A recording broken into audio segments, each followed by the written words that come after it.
Perkenalkan, nama saya Doroyula S.A.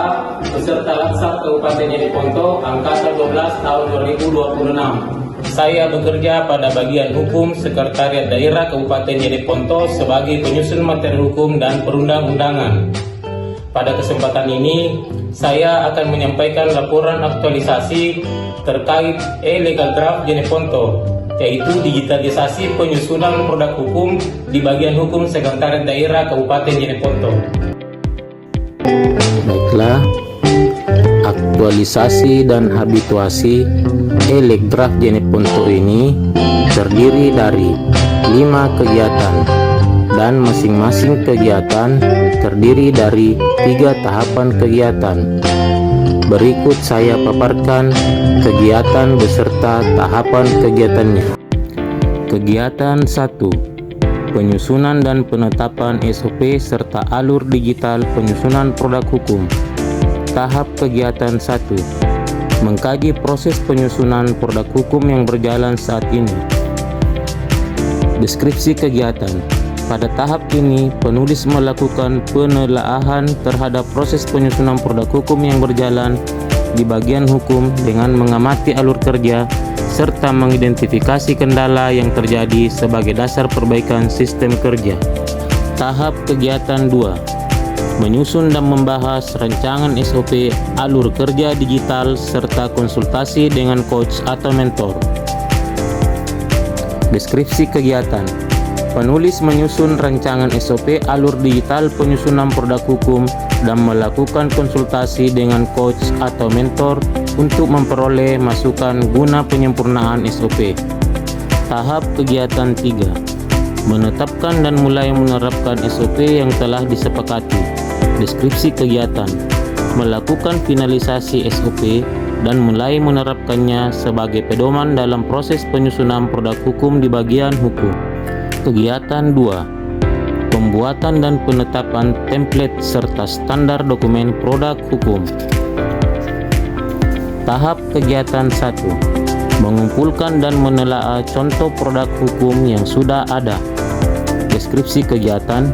Pada tahap ini, penulis mengumpulkan dan menelaah beberapa contoh produk hukum daerah untuk mengetahui kesesuaian format dokumen dengan ketentuan yang berlaku. Tahap kegiatan 2.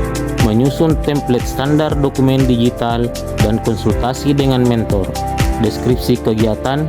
Penulis menyusun template standar dokumen produk hukum dalam bentuk digital dan berkonsultasi dengan mentor untuk memastikan kesesuaian format.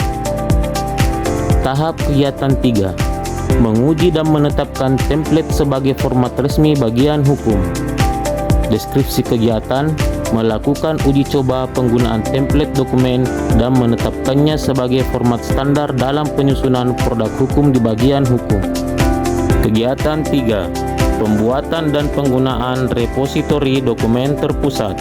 Tahap kegiatan 1. Menentukan media penyimpanan dan sistem folder digital. Deskripsi kegiatan.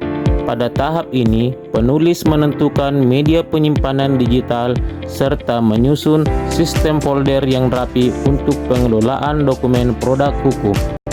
Tahap kegiatan 2. Memindahkan dokumen lama ke penyimpanan digital resmi. Deskripsi kegiatan.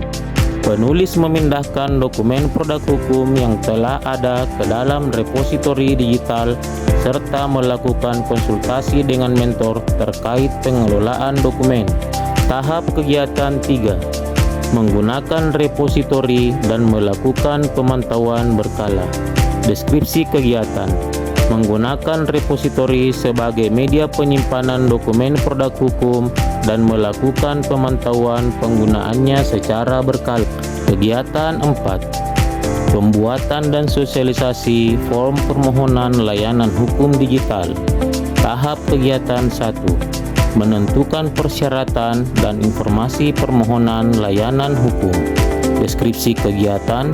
Pada tahap ini, penulis mengidentifikasi informasi dan persyaratan yang harus dilengkapi oleh perangkat daerah dalam mengajukan permohonan penyusunan produk hukum. Tahap kegiatan 2. Membuat form permohonan layanan hukum digital. Deskripsi kegiatan.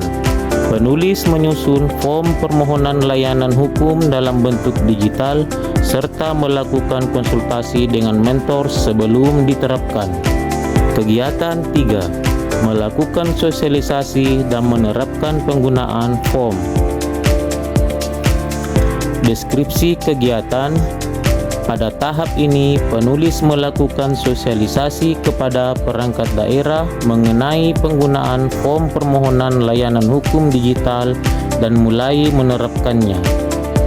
Kegiatan 5. Pembuatan, pelaporan, dan evaluasi dashboard monitoring proses produk hukum. Tahap kegiatan 1. Menentukan indikator monitoring proses produk hukum. Deskripsi kegiatan. Pada tahap ini, penulis menentukan indikator yang akan digunakan untuk memantau proses penyusunan produk hukum seperti waktu penyelesaian dan status dokumen.